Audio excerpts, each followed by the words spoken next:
Our first guest is a proud College of Charleston graduate who has built a remarkable career at the center of the entertainment industry.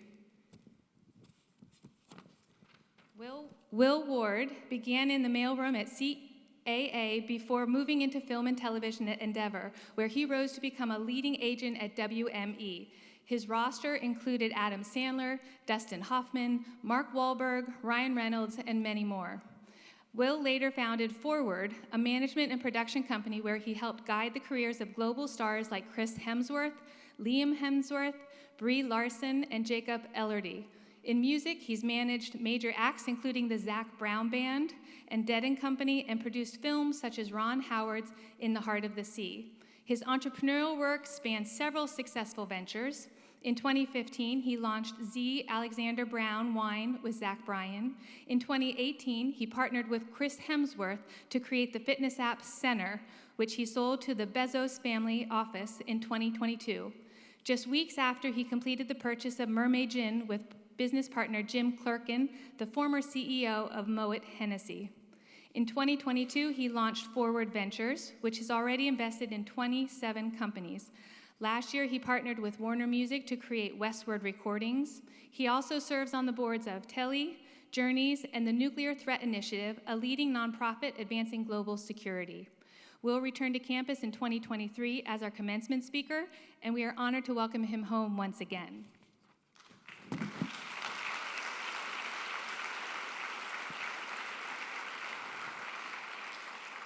Our second outstanding guest is Danny McBride. Danny's an actor, writer, director, and producer whose creative voice continues to shape some of the most memorable stories in contemporary television and film.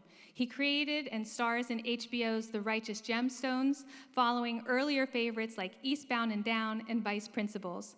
His film credits include Pineapple Express, Tropic Thunder, and Alien Covenant, along with widely recognized voice work in Kung Fu Panda 2, the Angry Birds movie, and The Mitchells vs. the Machines.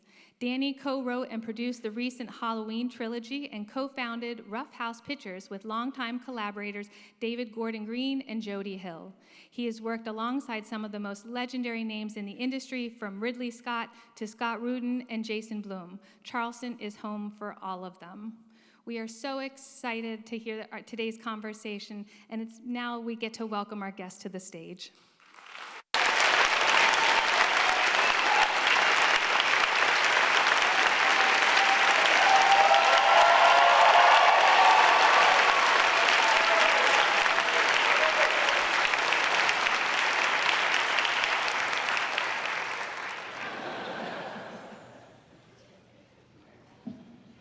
I guess you have to turn them on, huh?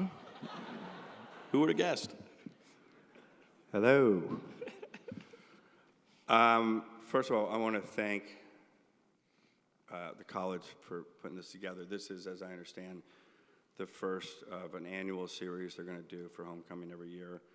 They're going to pick two geniuses each year and have them up on stage. I want to thank the alumni that are here, the faculty that are coming. I love this college very much. It's been a special place to me, this town, this city, the school itself. So I'm so happy to be back here, and I love coming back here. It's a special place, so thank you.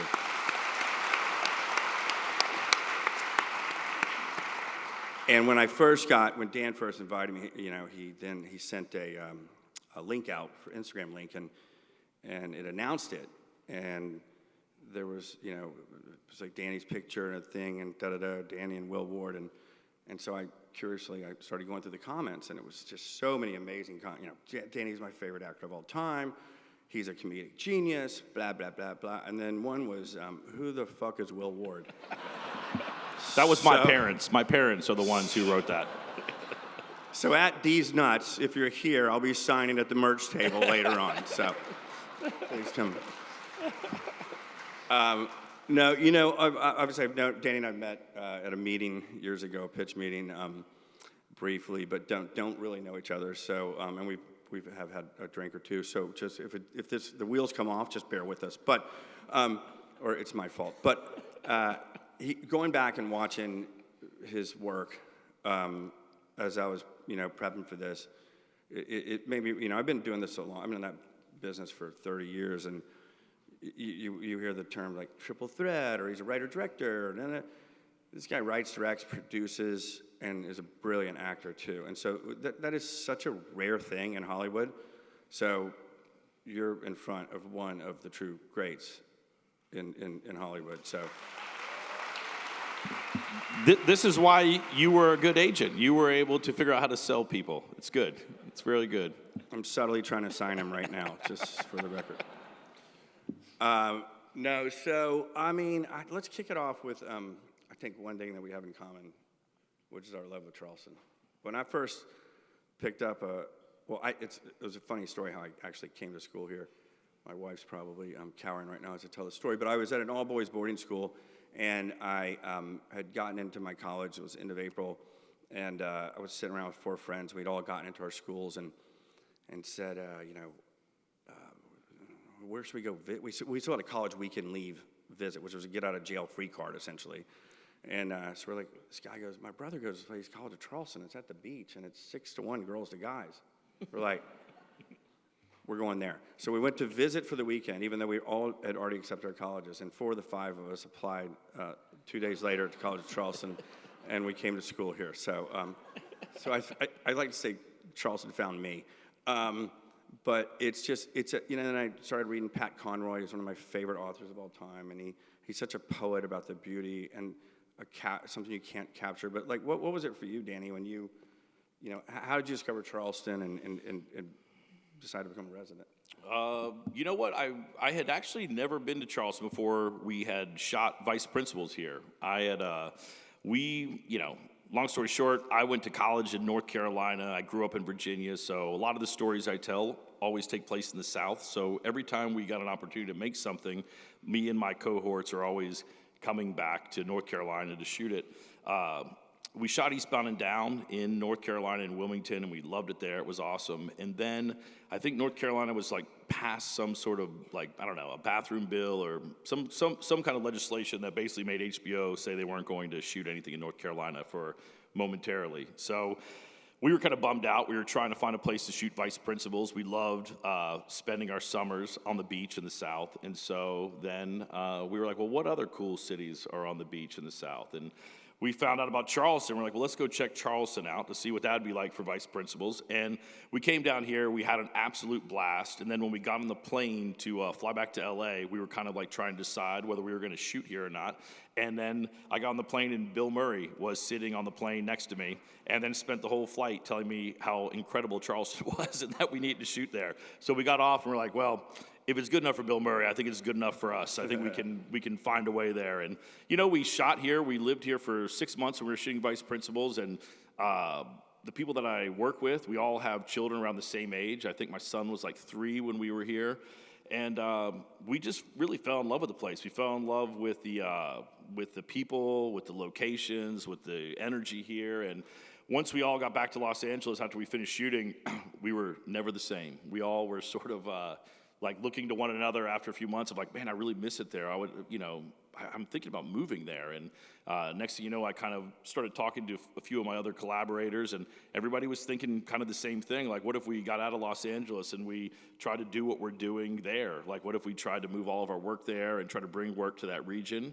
And so that's what we did. We kind of moved here with a handful of families, and that was about 8 years ago. And then everything we've made since, from Halloween to the Gemstones, we've really just tried to kind of bring work here and put all the talented people that we met in this region to work and try to bring opportunities here for people. Okay.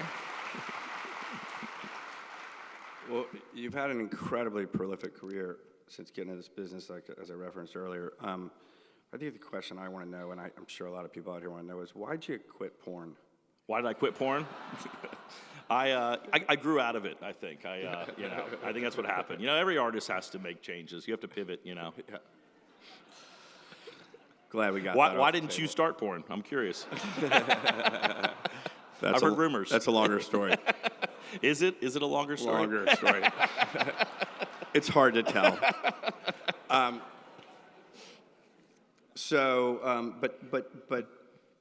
I know when I didn't know anything about this business. I grew up in Nashville, Tennessee. I was always planning on going into investment banking up until 2 weeks before I graduated, and my roommate at the time, who's sitting right here, had bought a magazine, a copy of Business Week. I think it's the only time he ever bought a copy of Business Week. But he, and on the cover was Michael Ovitz, and I read this, and I was like, "That's a job? Like what?" And literally, it changed my life. And I was like, full throttle, like, that's what I'm doing. Like, what was your sort of impetus to find this as a way to make a living in life? You know, I can't even remember a time where I didn't want to somehow be involved in the entertainment industry. You know, I grew up in a pretty small town in Virginia, Spotsylvania County. It's about an hour south of D.C. And we moved there from this tiny town in Lompoc, California. And I remember when we moved to Virginia, that was the first time I had ever seen cable. We had cable in our house, and I was kind of like sitting there amazed at all these channels and all this programming. And I was just so infatuated with it. I would go with my parents when they would pay the cable bill, because back in those days, you didn't do the shit online. You had to pay in person.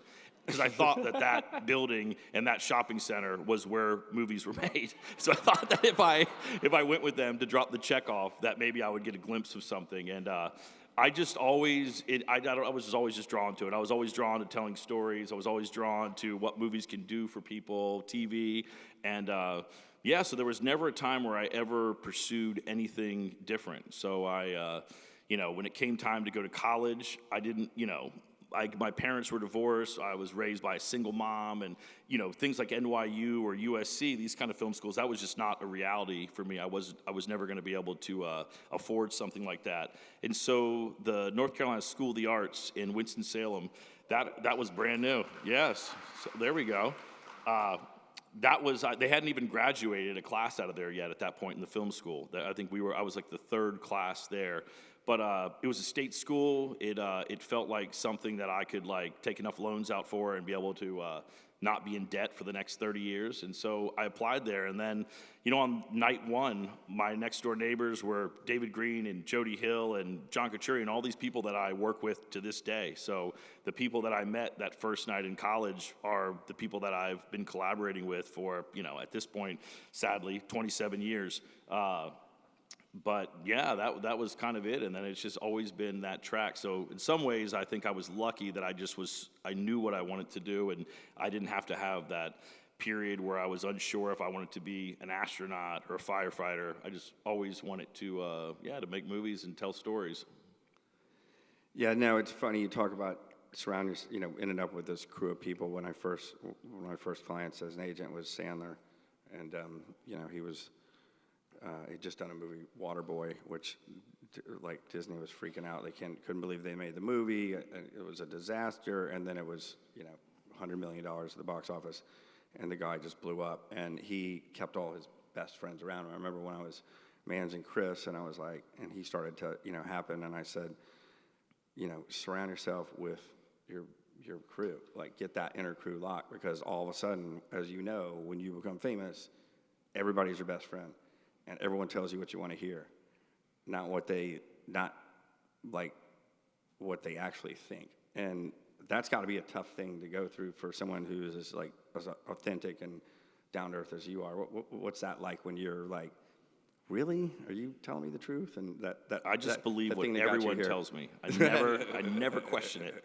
I feel like I have a good bullshit sniffer, so it's easy to kind of identify that stuff. But that's what's awesome about making movies and TV is that it's so collaborative. It's one of those art forms where you have to collaborate with, costume designers, set designers, actors, cinematographers, lighting people, musicians. It's like you literally have to collaborate with every single art form.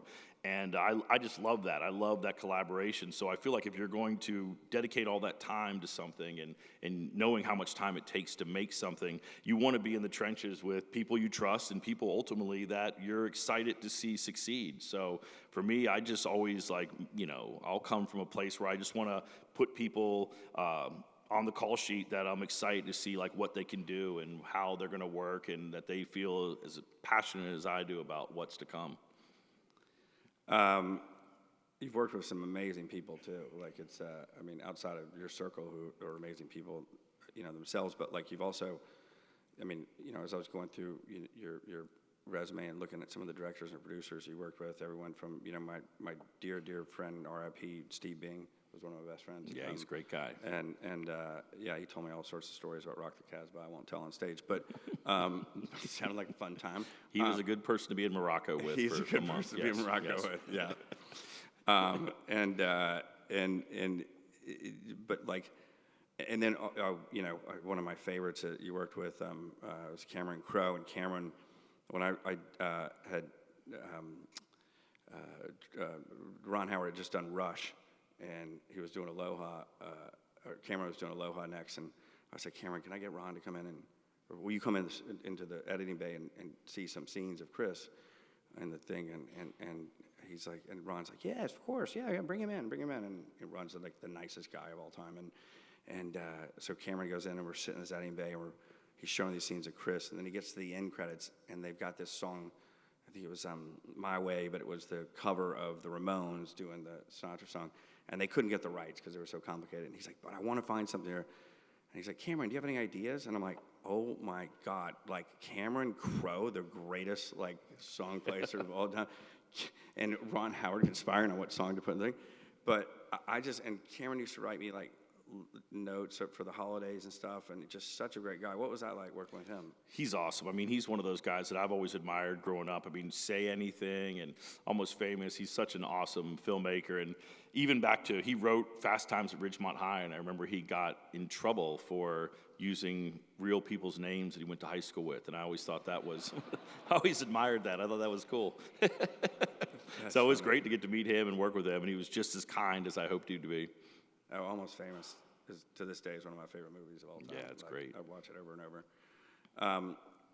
Ridley Scott, I know he's 175 now, but like that's he's still younger than Clint Eastwood.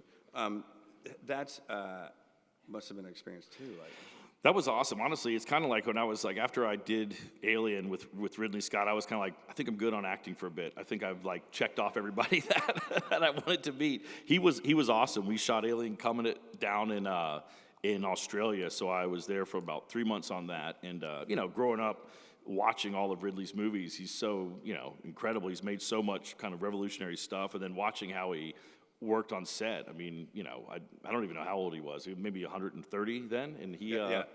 You would never know it though. I mean, his energy and his enthusiasm is so kind of contagious, and yeah, it was a really, really awesome experience. And he's always been one of my heroes. So I don't know. That's what's been kind of cool is I never really tried to. I didn't think I would get into this industry as an actor. I went to North Carolina School of the Arts to go to film school. I was there to like write and direct, and then at that school at the time, because the film school was new, the drama department wasn't allowed to work with the film students. They didn't want us to ruin them, and so then I was like, then we all had to look to each other to be in each other's films, and so then I just got a crash course in acting just because out of necessity, and so I would just act in these student films of these other filmmakers just because we didn't know any other actors, not even because I was any good at it, and.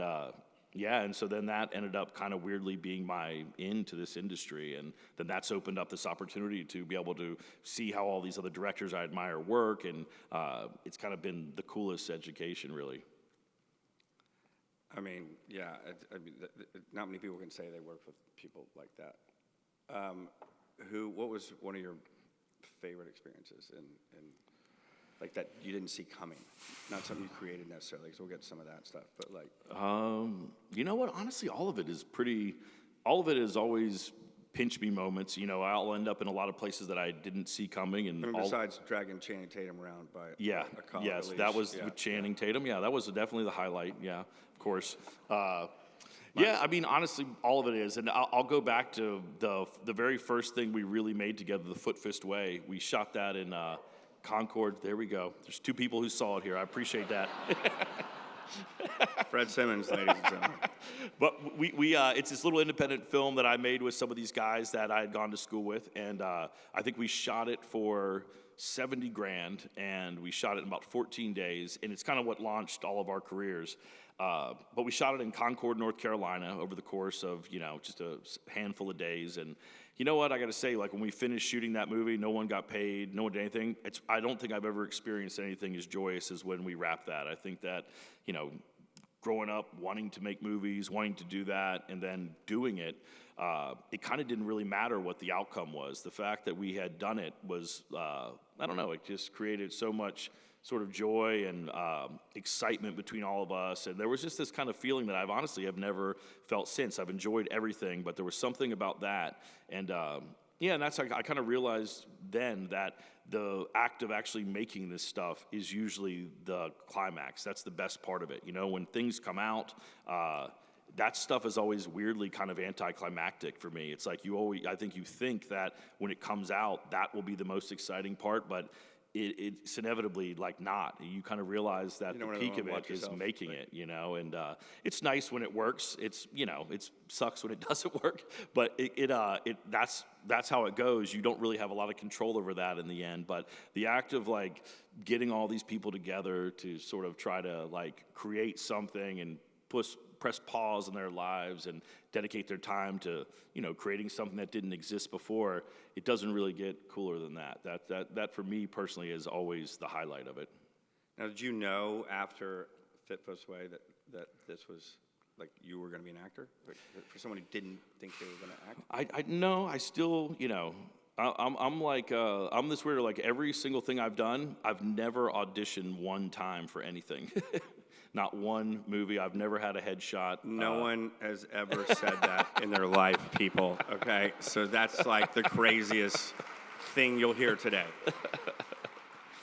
Yeah, I didn't. So I still wasn't taking it seriously. I still was like trying to figure out how that movie could lead to, creating something or writing something. And so, after Foot This Way, that was at Sundance, and Jody Hill, who directed that film and co-wrote it with me, he was working in reality TV at the time. He was working on like Road Rules and Real World, and I had just like quit my job. And I remember when the movie got into Sundance, Jody went into his office and basically like stuck his middle finger up to everybody and said, "I'm out. I got into Sundance."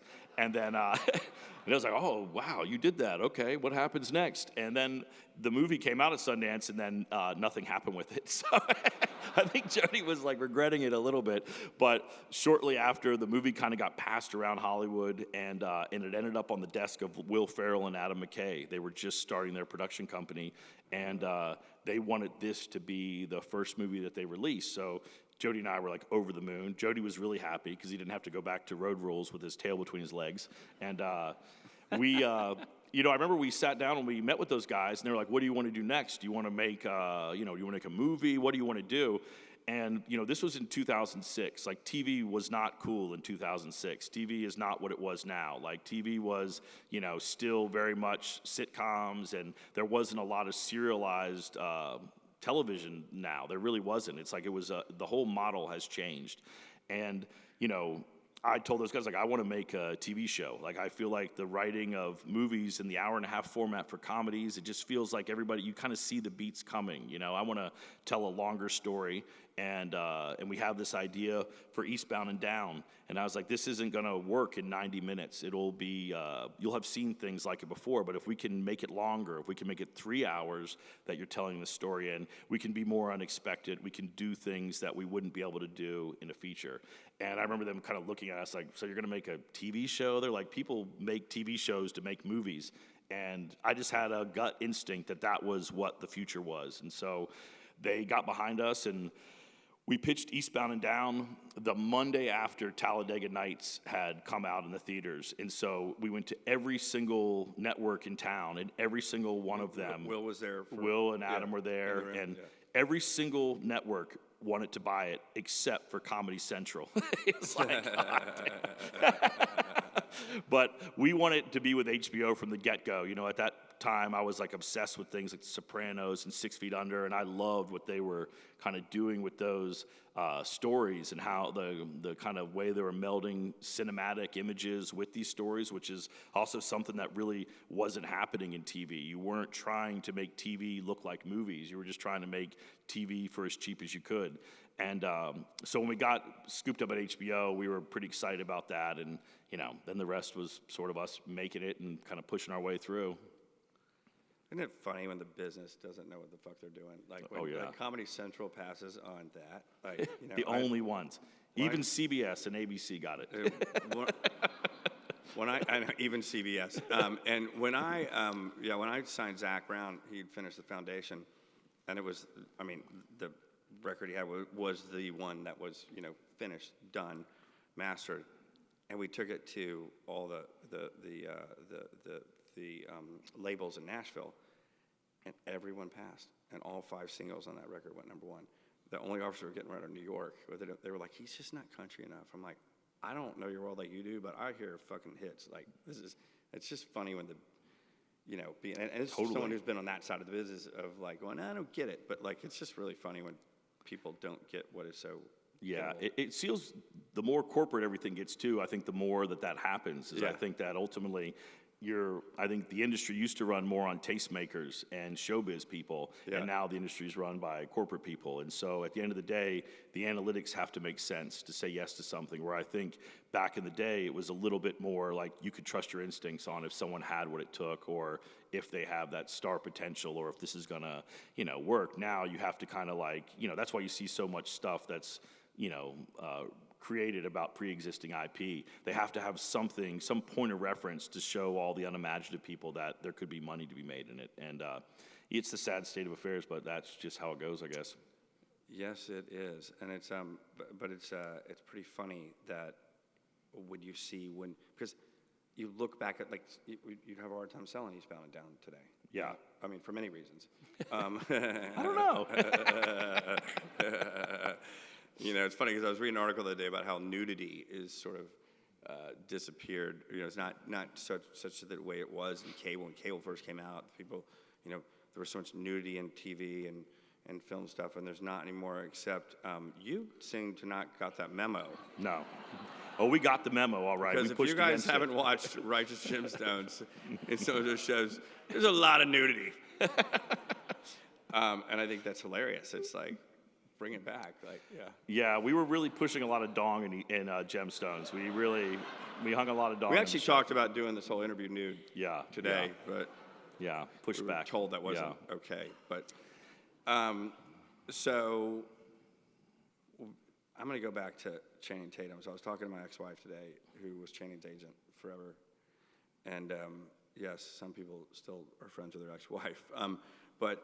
She was Channing's agent for many years, and for 15 years, and she was talking about This Is the End, which is a hilarious movie if you guys haven't seen it. And I don't know if you mean to do this, but you steal movies so often, and I don't say that sitting here trying to just bestow bullshit.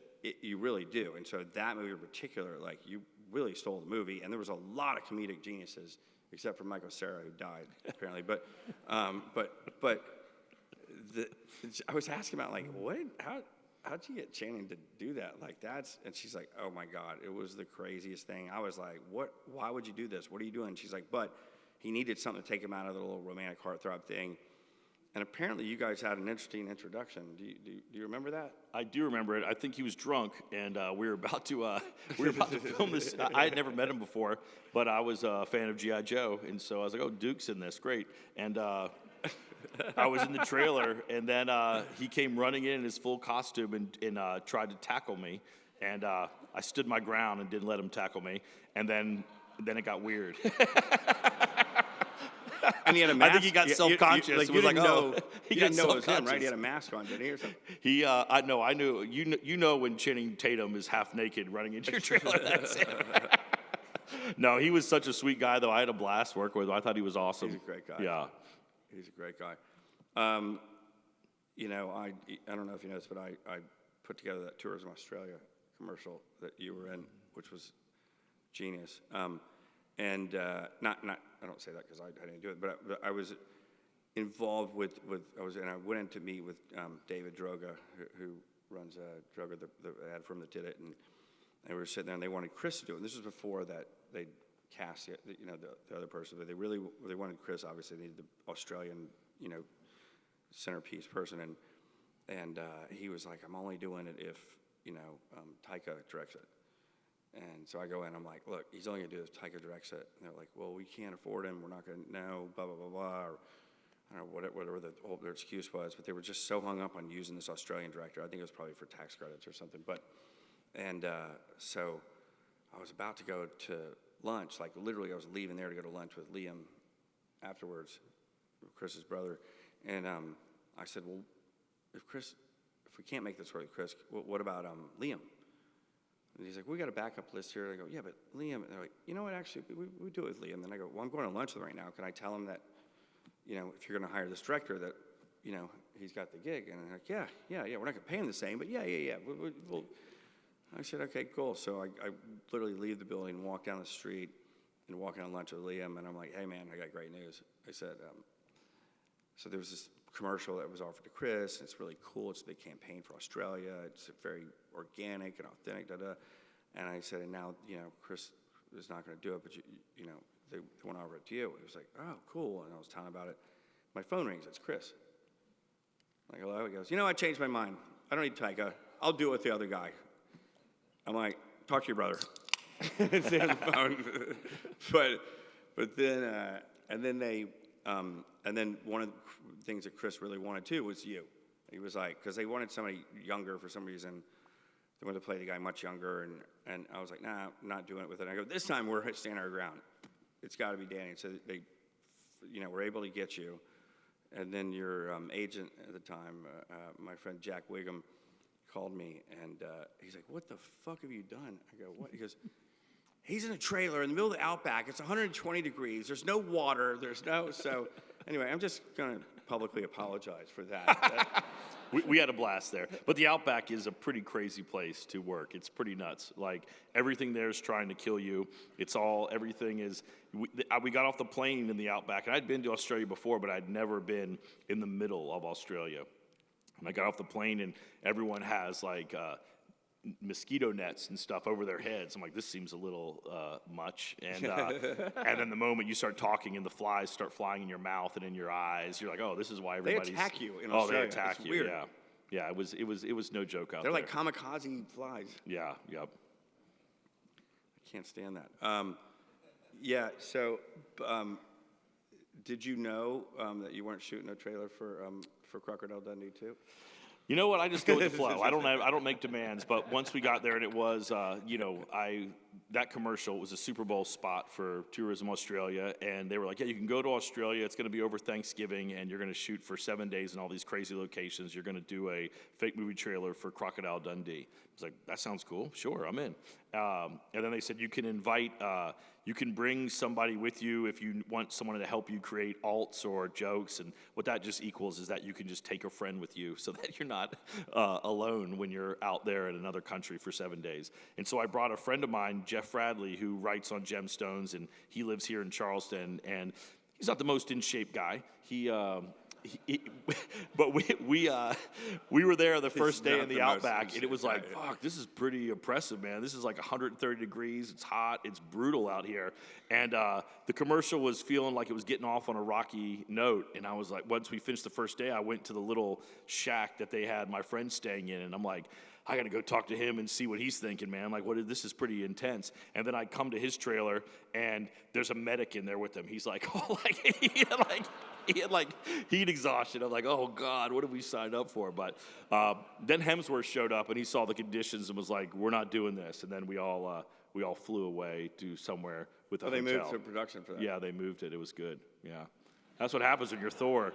You can move mountains. That fucking hammer, man. Yeah. It is very powerful. Yeah.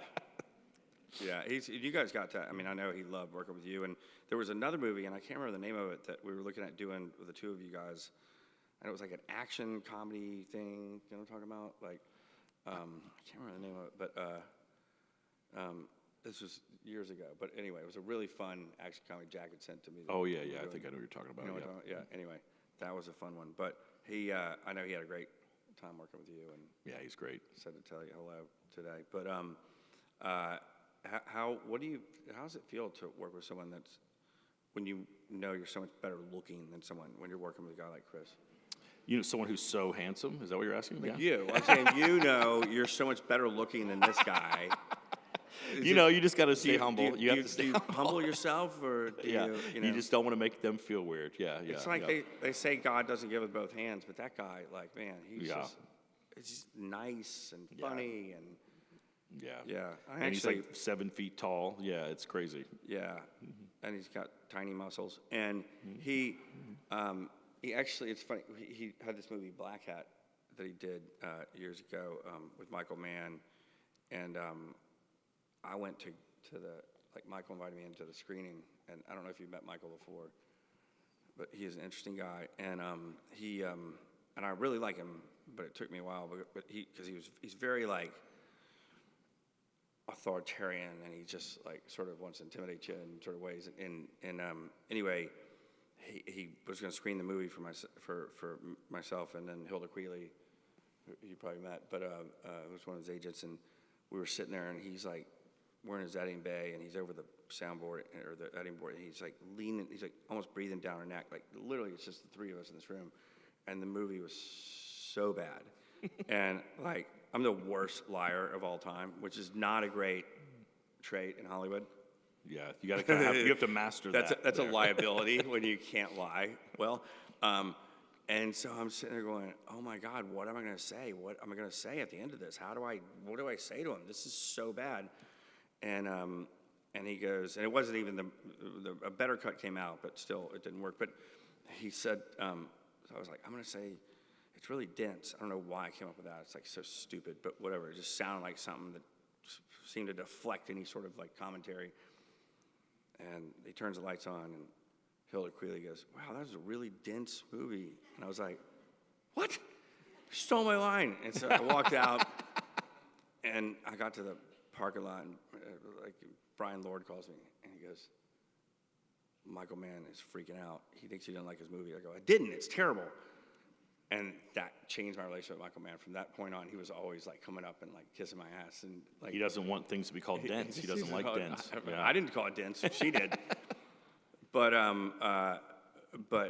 anyway, after that came out, Chris was supposed to do In the Heart of the Sea was coming out, the movie that I'd done, and they ended up pushing it back. But he was already set to do SNL, and I had to talk him into doing SNL, which was like the funniest thing ever, because when you don't, and my point where I'm going is like there's people that you don't realize how funny they are, like Channing, until you see them doing Channing. And Channing, because you know Chris was living in my guest house, where Channing was like the one new leading man.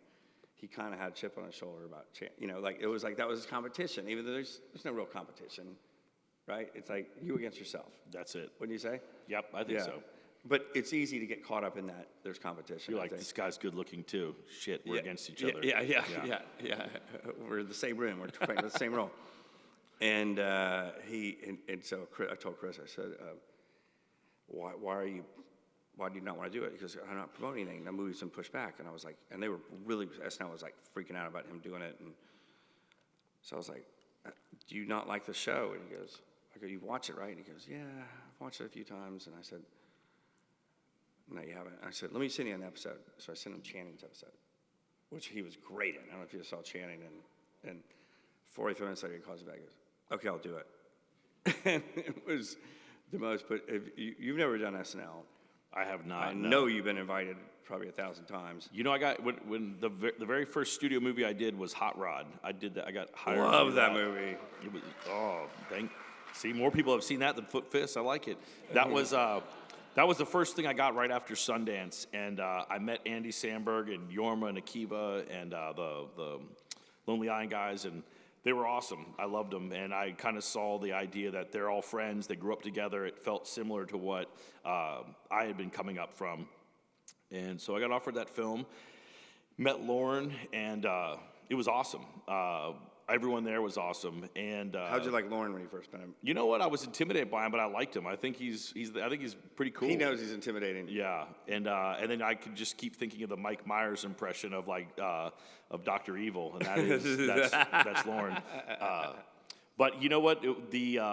Like I told you earlier, when we went to sell Eastbound and Down, I had left. We were shooting in Vancouver during that movie, and I had a day off, and that's when I came down to Los Angeles to pitch Eastbound. So we had sold it, and then I came back to the set, and Lauren had heard that we had sold Eastbound, and then he had asked me to be a cast member on the show. And so had this kind of thing of like, oh, do I do my own show, or do I go do SNL? And I just wanted to go do my own show. And then I think Lauren was a little colder to me after I said that I didn't want to be on it. But that was my experience with SNL, was almost. Yeah. Well, I'm confident that that you could do SNL whenever you wanted. But let's talk about booze. Talk about what? Alcohol. Oh, booze, okay. I thought you said, let's talk about dudes. I was like, is that what we've been doing? Some people thought I said boobs, but I said booze. No, I started a wine brand with Zach Brown years ago called Z. Alexander Brown, and that was my first foray into that business, and invested in some companies since. But I just bought Mermaid Gin, which I share with you. But you started your own brand, which is a very hard thing to do. Don Gatto, which apparently, what does that mean in French? I heard, never, we shouldn't say it out loud. But I've heard about Don Gatto. The stories about Don Gatto, this guy, I mean, he's a legend. How did you meet Don Gatto? Where's he from? Tell us about this guy. Well, my wife and I we love tequila. We always drink tequila all the time. Yeah, you're here. You probably are drinking tequila today, right? Yeah. No, I want to know about Don Gatto, the person. This is leading to that. I had been approached a bunch of times to do booze, and it always seemed a little bit cheesy, I felt like. But the idea of this Don Gatto tequila was sort of like, you can be involved in it and you can kind of influence it creatively. You can kind of do whatever you want with it. And so I like the idea of that. So we, that includes going down to Guadalajara and sampling tequila, which was very difficult to do, but we did it. I'm so sorry you had to deal with that. But then also just kind of like trying to come up with, I kind of find myself, I'm just always, I like just being creative. I like trying to do new things. I like trying to force my brain to wrap itself around things it's never done before. And the idea of like branding something was just not anything I had ever imagined I would do. And so it seemed like it was an exciting thing to kind of try. And so I kind of I didn't really want to be the face of a booze. I just felt like, who cares? But to create someone like a Jack Daniels or a Geico, the Lizard, or a Captain Morgan, I was like, it'd be kind of fun to kind of create. Don Gatto is not a real person? Yeah, no, he is a real person. No, okay, I just had to find the right person to tell the story about. But that was sort of the idea, was to kind of like, how can I put this kind of creativity and storytelling into like a liquor brand? That felt like that would be fun. So, it's a learning experience. You try to figure out what works, what doesn't. But we've been writing the ads and we do the marketing. And so it's been fun to just kind of take some of these same collaborators I work with on the show and then put everybody to work on a liquor brand. And it's been pretty fun. It's actually a genius. There's so many, celebrity alcohol brands out there, and my partner in the gin was the CEO of Moet Hennessy for 13 years, and when we got to know each other, he was always like, why do some celebrity brands work and some don't? And I was like, because it's got to be authentic, and there's got to be a story. And we started working on, we did a deal with Scarlett Johansson to do a whiskey, which was something that got sidelined for reasons that had nothing to do with us or Scarlett. But and I was like, there's so many celebrity alcohol brands that just die so on the vine. And, like, for example, Justin Timberlake, started a tequila and, goes to his agent manager, goes, I want to do a tequila. And instead of going, well, we don't know how to make a tequila, we'll find someone that can help you do it, they want to be everything for the guy. And great, let's do it. I'm going to name it 901, area code of Memphis, where I grew up. and this is Tennessee. Tennessee's whiskey. Bad idea out of the gate, right? So like when it is, and the twist that you did with Don Gatto of creating this, I actually no, he's not real, but I played. That was a good acting, right? Yeah, it was great, fantastic. Yeah, thanks. I'm very proud of myself. But like that is so unique to have a celebrity create a fictional character behind, and I think that's brilliant. So. Yeah, it's been pretty fun so far. We'll see. At very least, it's nice to have just stacks of your own Free booze tequila. in your house. Yeah. It's like, if anything, it's just that. Yeah. And I think one thing people don't appreciate, having been through this, is the profiling. I mean, making it. It's not like they just think, oh, you went down and it's like, hey, put that in a bottle and I'll put a label on it. But like, you had to really get the flavor profile down, right? I mean, Yeah, I think I had been training for it my whole life, honestly. I think I had one bar at a still time. process. Yeah, it's right? evolving, yeah. Are you has it evolved since you first bottled it? No, I think what we got in there is what we settled on. Yeah, it was perfect. How many SKUs do you have? How many what? SKUs? Like, is it Blanco and a Yep, Blanco and Reposado. Yeah. Yep. We can get it in Charleston? You can get it in Where Charleston. can we buy it in Charleston? 'Cause Where everyone can't you just got get it in busted. Charleston? Okay, that's the answer. And then you have how many kids? I have 2 kids. I have a boy and a girl, yep. And I saw that you were talking about one of your daughters is an inspiration for you with one of your characters in your shows? Yes. Yes, Judy Gemstone in Righteous Gemstones is inspired by my 10-year-old daughter. Let's unpack that. I'm being serious. No, I know. Tell us. Edie, who plays Judy Gemstone, her and my daughter have a very special relationship. They call it the Bad Girls Club. And they're, that was what was so fun on Gemstones is I had met Edie Patterson on Vice Principals. And, she's brilliant. She's so funny. And honestly, like that show, Vice Principals, if you've ever seen it, it's only 2 parts. It's 2 seasons. We wrote all the episodes before it aired. We wanted it just to be a closed-end story. Edie's part in the show was only supposed to be something pretty small. She was just going to be in like the first season. And in the first week of filming, I had my first scenes with her. I'd never met her before, and instantly she just made me laugh so much. I thought she was so funny that I went back and rewrote the rest of the show to incorporate her more into it. And I just found that she, the only other person that made me laugh like her on set was like Steve Little in Eastbound and like Will Ferrell. Like those two, I felt like always they could just look at you and you would laugh. And I found that in Edie. And weirdly enough, my 10-year-old daughter has the same ability. We went to the College of Charleston basketball game and saw y'all smoke them last night. And my daughter goes home, we're riding home, and she's celebrating the victory by sticking her middle finger up to every car we pass along the way. So that's it. That's her. That's my Judy. daughter. Yeah, I remember I had a pitch meeting with Will Ferrell at his manager's office one time. This is many years ago, and we're in the middle of the pitch, and the phone rings in the conference room, and he gets up, and he answers it. And it's some assistant trying to transfer to some, and he answers, he goes, Jimmy Miller's office, his manager. And he's like, oh, hey man, yeah, I'm his new assistant, and I'm freaking out, man. I don't know how to deal with this. And he goes on this whole thing, and we were just dying. I mean, he just literally was doing a skit, totally. Is he just so much fun to hang out with? He's so funny. He's so funny, and a lot of the funniest people I've met, they oddly are also very shy, and Will is kind of that way too. He's really funny, but he's also kind of shy, and yeah. He's a total character.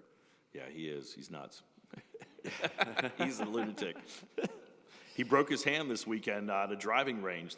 David Green, my other cohort, is directing a show with him right now for Netflix about golf. And I think they've had to pause the production because somehow he broke his hand at the driving range. I don't know how you do it. How does that work? He must have knocked the shit out of that ball. I don't know. Yeah. What was Tropical Thunder like? Because that's like one of the craziest casts of all time, and Ben's such a genius, and of course he's got Severance now, which is sort of one of the most groundbreaking shows I think I've seen in a while. What was that whole experience? I mean, you get Tom Cruise to play a cameo. What? Yeah. Like. It was nuts. Everything happened for me pretty fast. Like, I had gone from, I was substitute teaching, I was waiting tables, we made the Foot Fist Way, and then, that Sundance was in February, and then starting in March, there were like offers for movies coming in. So all these people that I had watched for years just on my couch, I was suddenly in meetings with, and just trying to hope that they wouldn't be able to detect that I didn't know what I was doing. And so that first year right out of Sundance, I did back-to-back, I think it was Hot Rod, and then what was next after that? I think it was like Hot Rod, Drill Bit Taylor, and then The Heartbreak Kid. And I met Ben Stiller on The Heartbreak Kid. So after Eastbound. This is what we sold Eastbound during that summer when I was doing those 3 movies. So this was all in 2006. I met Ben on The Heartbreak Kid, and on that movie, he gave me the script to Tropic Thunder and was like, we're going to make this movie next year. Would you like to be in it? And it was like, yeah, that'd be incredible, of course. And so that next year, so this was like, I hadn't even been in the industry at this point for, 10 days, it seemed like. But that next year, we shot the pilot of Eastbound, Pineapple Express, and Tropic Thunder, that all happened back to back, all at the same time. And I remember getting to the table read for Tropic Thunder, and it was unreal. I mean, it was like Tom Cruise is there, Robert Downey Jr., Jack Black. It was all these people, and then you're sitting there just so nervous. Then your part comes to talk, and you're like, oh, God, I'm here. How did I get here? What's happening? But everybody was so cool. I mean, it was nuts, that whole movie was nuts. They don't make movies like that now. That movie, I think, was like $110 million R-rated comedy. Like, you'd be lucky to get $15 million for an R-rated comedy now. But they sent us to Hawaii, and Ben was running this whole thing, and it was so massive. And the production was so big that you really had no idea what you were going to shoot each day. Everyone that was on the movie was on the call sheet. So usually how things work is that you kind of can know when you're going to work or when you're not going to work, and you can plan accordingly. But on this movie, everyone was scheduled every single day, whether they got to you or not, because you just never knew what was going to happen. Like the weather could dump on you and they have to move or whatever. But all of my scenes were with Nick Nolte, and we were at the same hotel. So all of our whole time was spent snorkeling together, waiting to be called to set. And it was it was absolutely. You shot where? We shot in Kauai.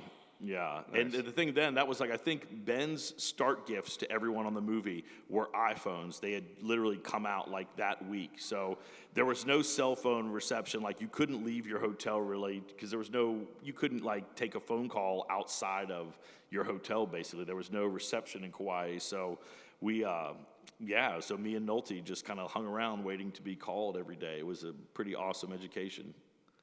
Prince of Tides. Back to Charleston. Prince of Tides, of course.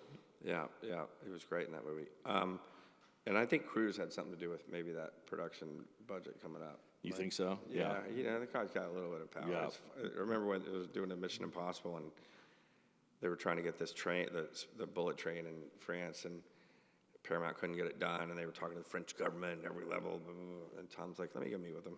And he went over there. They got free access, and he's so funny Tom's in that movie. Really, he's such an interesting guy. Just so.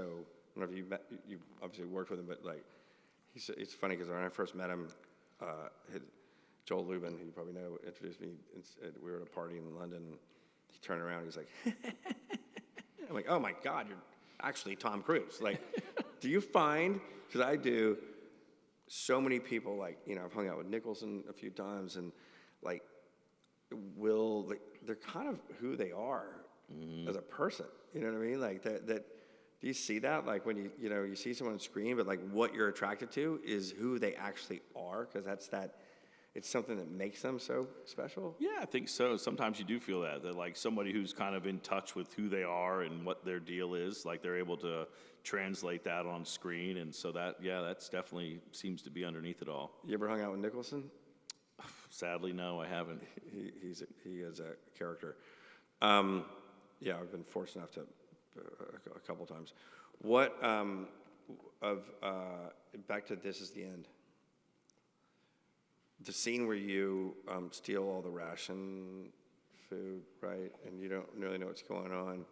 How improv was that? Because it feels in a brilliant way that you were kind of running with it. That whole movie was there was a lot of it was improv. You know, they obviously had a script, and Seth and Evan, who made that film, like they're super talented, and their script was really funny on its own. But that was at the time, you know, everything used to be in the movie industry, like shot on film. And that was around the time where people were starting to make that transition to digital. They were starting to like not shoot things on film. The trick with film is that the mags that you shoot the film on are only 11 minutes. So what would happen is that you would shoot something, and you know, if you cut in the middle of something, maybe there's like 4 minutes left on the mag. And so a lot of times when you're in comedies that would improv, you'd be in the middle of a great run, and then the mag would run out, and so they'd have to cut, you know. And that was all part of the process. Like, you would start to tune into that as a performer, and you would know, like, we've already done 2 takes. They haven't changed the mag yet. There's probably like a minute left. I need to get this joke in quick before the mag runs out. Seth and Evan decided to shoot that movie on digital, and it was one of the first movies I think I had worked on that was digital. And the deal with that is you can shoot for as long as you want until the cameras like overheat. So we would literally get into takes that would go on for like an hour, where you're just sitting there like everyone's just like running. You're like, all right, I think I've said like dick and asshole enough times. I think we can cut. We've got it. But that whole movie was that way. You know, they would set these cameras up and the takes would just run. Like, and they did this really cool thing where we shot that movie, even though it took place in LA, we shot it all in New Orleans, and we shot in an old coffee bean factory.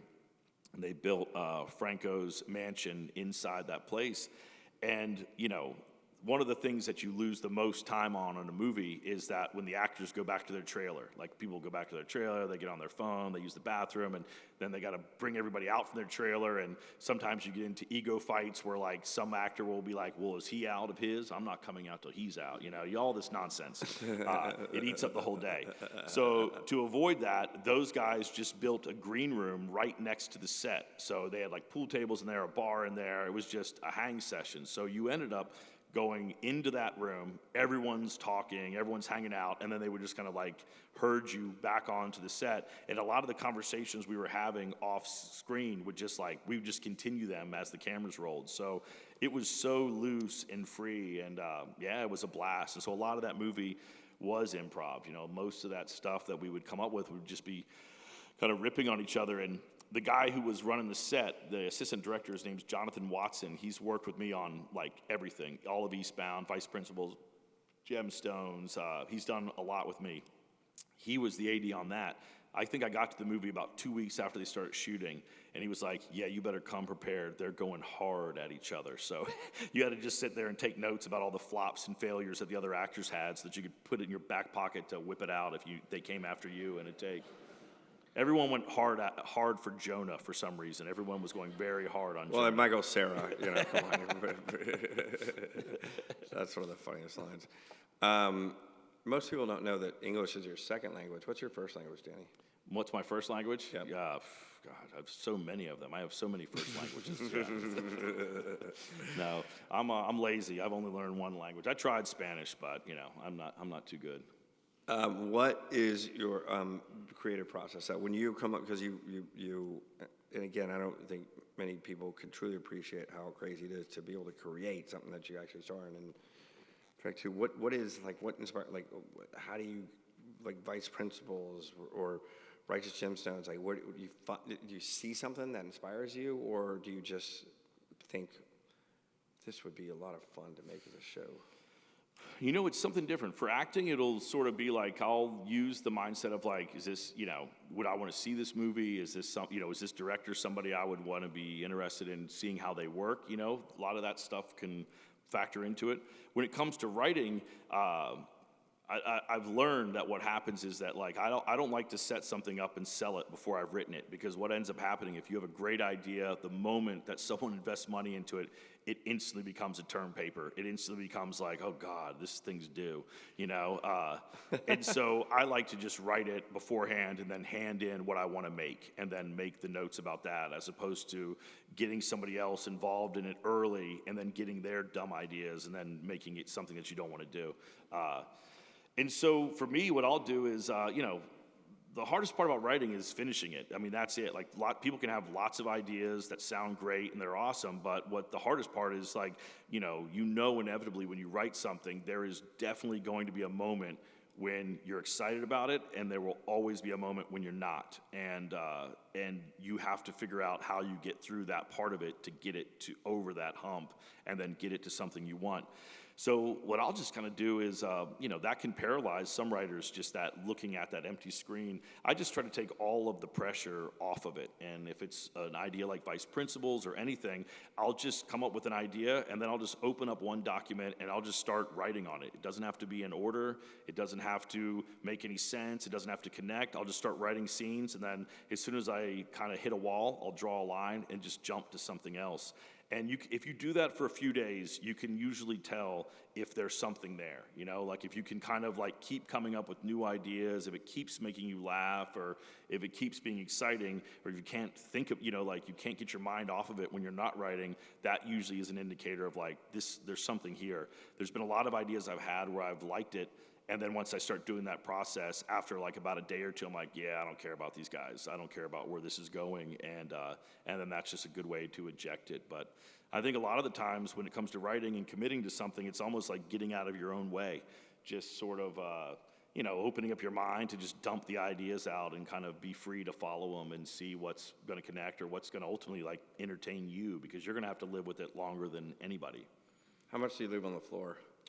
A ton. I mean, I think on Gemstones, we probably do like 50 drafts of each script. I mean, we just go through it and through it. I burn through those writers. They hate me by the end of the, of the whole thing. Well, you can fire them.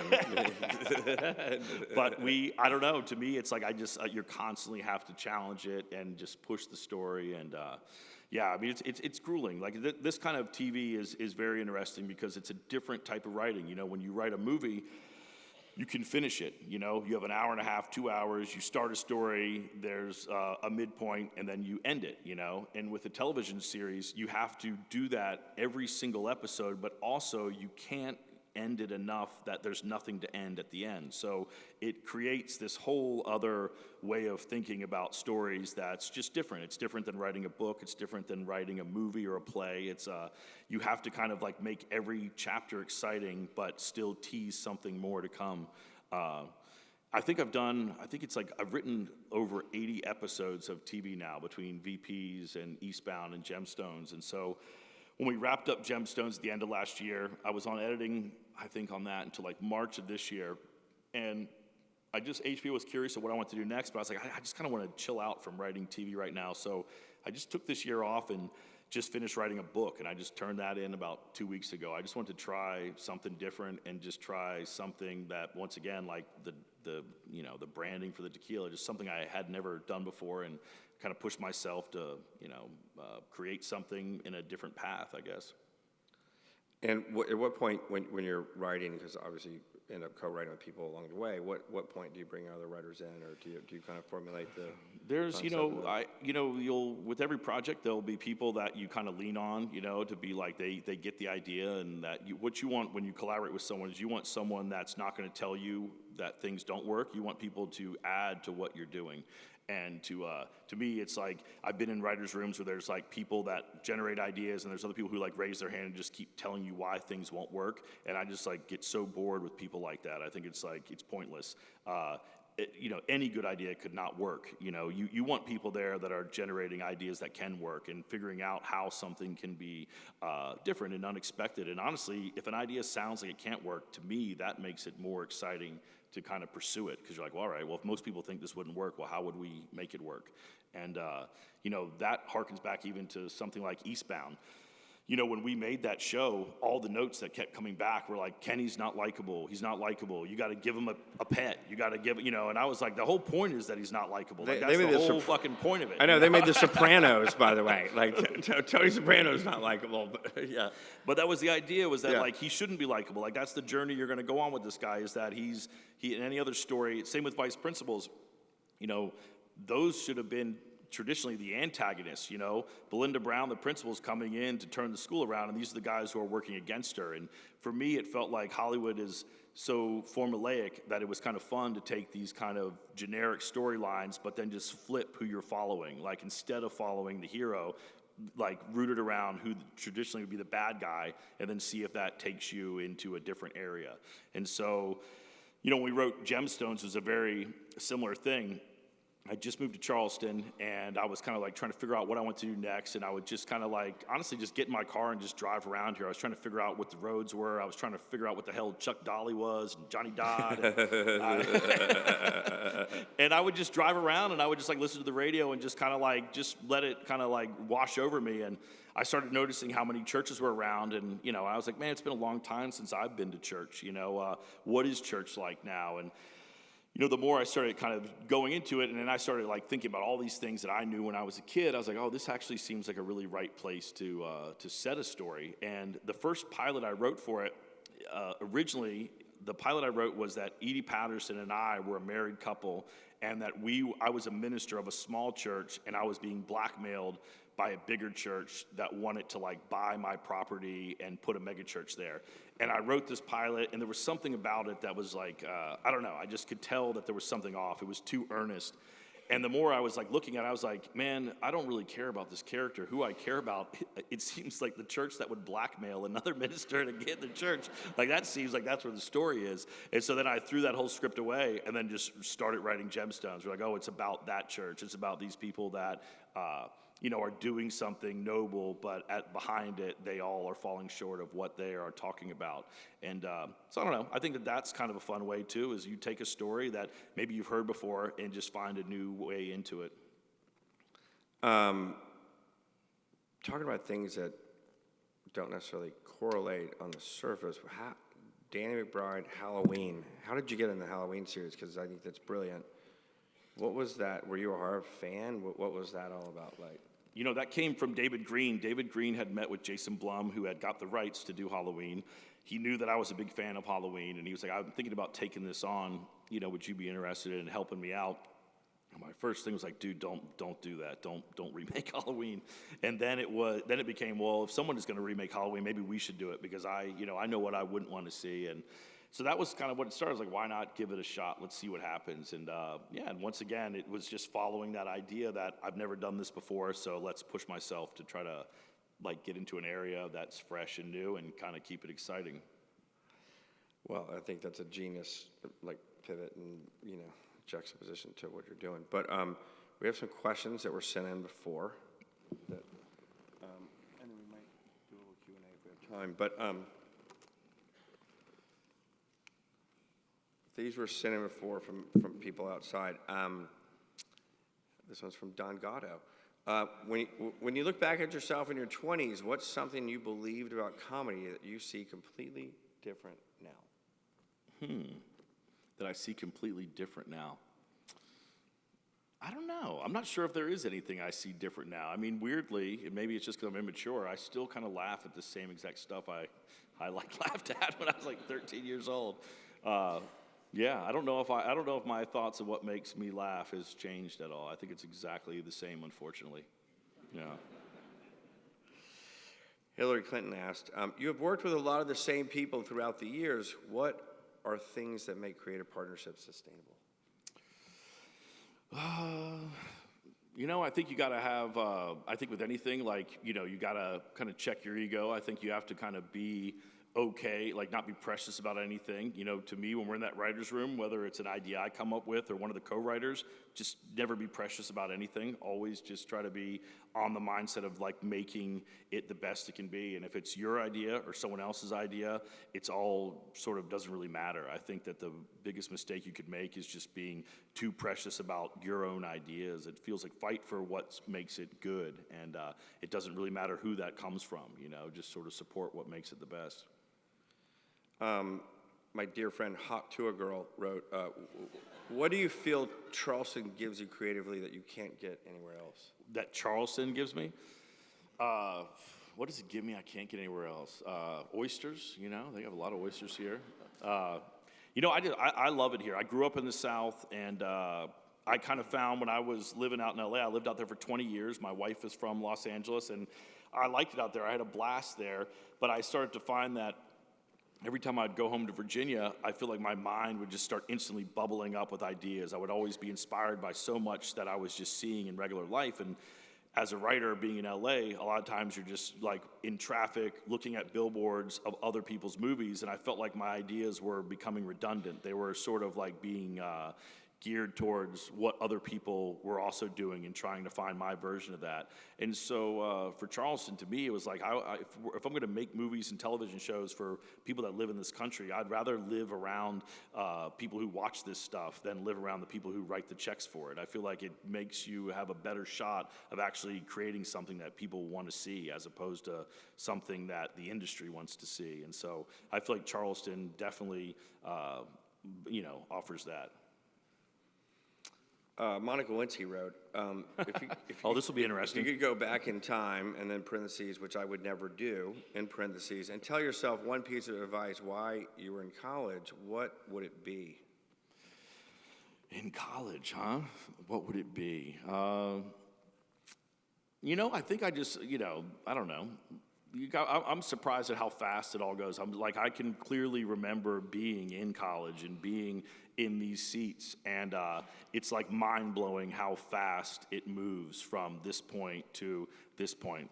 Oh man, I'm in my late 40s. I don't know. I think I would just appreciate it more, not be stressed out about what the future holds as much, and also like take stock that the people that you're kind of around right now, they could play a massive part in what happens in the rest of your life. So these friendships are important, and nurture them. My dear friend Sean P. Diddy Combs wrote, can you talk a little about your childhood and if any characters were inspired from that time period? P. Diddy Combs, that's good. I'm glad that he's still writing letters. That's nice. Yeah. Questions, yeah. I see him once a week. I get a visit, yeah. Characters that I liked when I was a kid, is that what it was? That's what Puff Talk Daddy wants to know your about? childhood and if any characters were inspired from that time period. Let's see. You know what? I think there were. And did you have fun at my white parties? Yes, they're great. Yeah. You know, when I was a kid, I loved Donald Duck and I loved George Jefferson, and I feel that those things have definitely I like that Donald Duck was just always pissed off all the time, and I feel like I have should have a show with Donald Duck and George Jefferson together. Like that would be, yeah. And I feel like I definitely I grew up in the 80s, so I loved like Eddie Murphy and Two Live Crew and all this nasty stuff that I feel like I still put in my projects so my parents can't watch it with and be proud of me. Yeah. Here's one. I really need you to take this seriously. At D's Nuts wrote, "Who the fuck is Will Ward?" He's a very impressive man. Manute Bowl said, "What's a creative risk you took that people doubled at first but ended up totally paying off?" I don't even know if that makes sense, but probably Eastbound is probably it. I remember when we, the trick with Eastbound was we had sold that show. Like I said, we got it, and then all of the management at HBO got cleared out. There was the guy who was running HBO got in trouble. I think he had something had happened in a parking lot in Las Vegas. There might have been violence, I don't know. But everything, I remember he got fired the day we were turning our pilot into HBO. And so everyone who was a champion of the show suddenly lost their job, and we weren't sure whether the show was going to get picked up or not. And I think it was only because Will and Adam were attached that they approved the show to go to series. And so the people that were in charge of HBO had really never like watched the pilot or hadn't seen what we were doing, and they didn't really know what was going on. And we finished shooting the show, we turned the first cuts in, and they like lost their minds. They were so mad, and we're like, this is the worst person ever. Like, how could you? I remember they gave us notes like in the beginning of Eastbound, Kenny Powers like throws a beer can out the car, and they gave us notes on that. He can't litter. And you're like, man, if you don't think he can litter, just like strap in for what you're about to be put with. And they basically, we kind of got, we were nobody. We had nothing under our belt. We had no reason to be so bold, but they were basically like, listen, if you don't take our notes, we are not going to publicize the show at all. We won't put any money into marketing the show. And then we kind of sat there and like, I've never really seen a fucking commercial for an HBO show. I'm fine if you guys don't market it. And so we kind of weirdly just stuck to our guns, and we didn't open the cut up. We didn't take any of their notes. We were being kind of jerks now that I look back on it, but it worked. And then they were awesome enough that when the show worked in the second season, they were like, you guys are right, we were wrong, like you do what you guys want. And it was kind of funny because the second season we shot in Puerto Rico, and the guy who plays my sidekick, Steve Little, who's incredible, he's such a funny guy, the very first day of shooting the second season, he is making love to a prostitute in that first scene. And Do you make love to a prostitute? Yeah, he definitely did. But the way it was filmed, you actually saw his butthole in the shot. And HBO was on a plane the next night and came down. They were like, listen, when we said you could do what you want, we did not mean this. We're like, we're not going to put it in. Trust me. Oh, my God.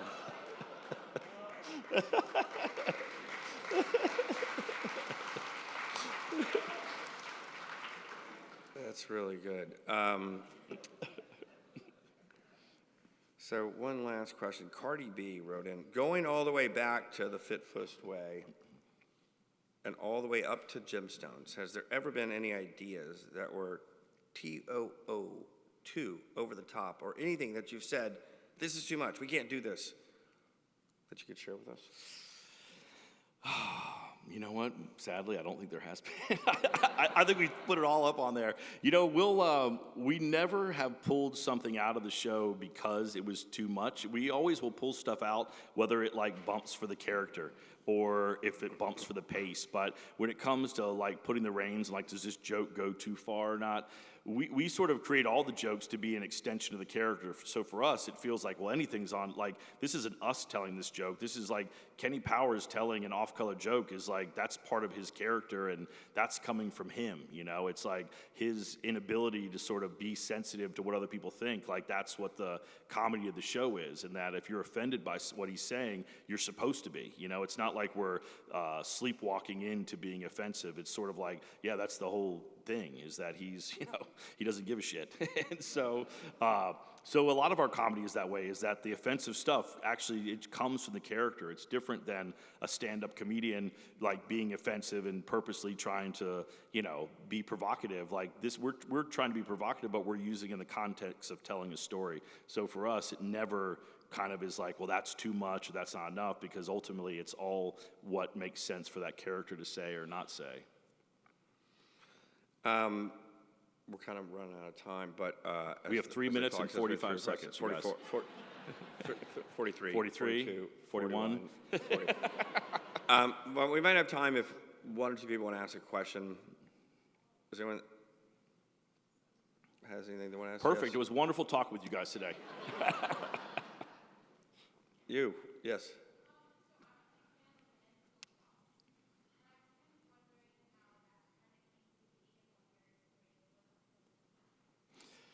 You know what? Honestly, that was probably one of the best times I've had making anything, was that movie. That movie was so much fun. And, when I moved to Los Angeles, I kind of had this dream. Like, growing up watching movies, I was like, oh, well, you moved to LA and everybody's like making movies there. If you work on the studio lot, it's probably so crazy. There's all these movies happening on every lot.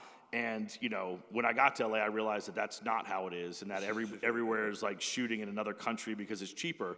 And Land of the Lost, though, was shot on the Universal lot, but we were the only movie that was shooting there on that lot. So we had all these incredible sets built on the stage, and it was kind of like a dream. Bo Welch was the production designer, and he does all of Tim Burton's movies. So like every week you'd be on some new set that he had created that was always just like unreal, you know, and just growing up and knowing about Universal, I just like loved whenever we were shooting on studio lots. I didn't get a lot of, not a lot of movies I've done haven't been on lots that way. But being on that lot especially, there's so much history there. And, that movie, is for as big as it is pretty small. It was basically like Yorma was playing Chaka, Will, and then Anna Friel. So, I think that movie was like a 130-day shoot. Every day it was just us four, in all these crazy situations. And my favorite was when we would shoot on the Universal lot. By the end of when you shoot on a movie each day, the Monday starts early, and by Friday you're usually like into nights. You're usually like shooting way into the night so that you can have Saturday and Sunday to recover. And when we would get when we'd be on that lot on Friday night, like 3:00 in the morning, and we'd be bored, Will and I would get in golf carts and we would like drive through Universal Studios because it was like completely, no one was there. It was just us. And we would drive to the Psycho house that was still standing there, and we would park in front of it, and then one at a time you had to go up and knock on the door and then come back.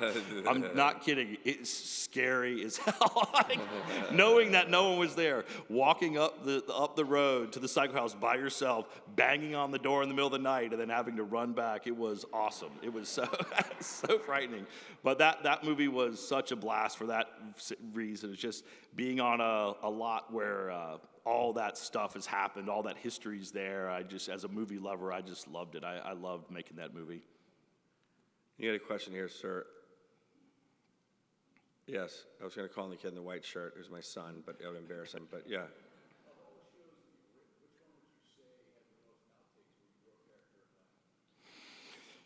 Probably Eastbound, I think. Eastbound, like, we riffed on Eastbound a good bit. We'll riff on all of them, but Vice Principals and Gemstones, we definitely stuck to the script more than not.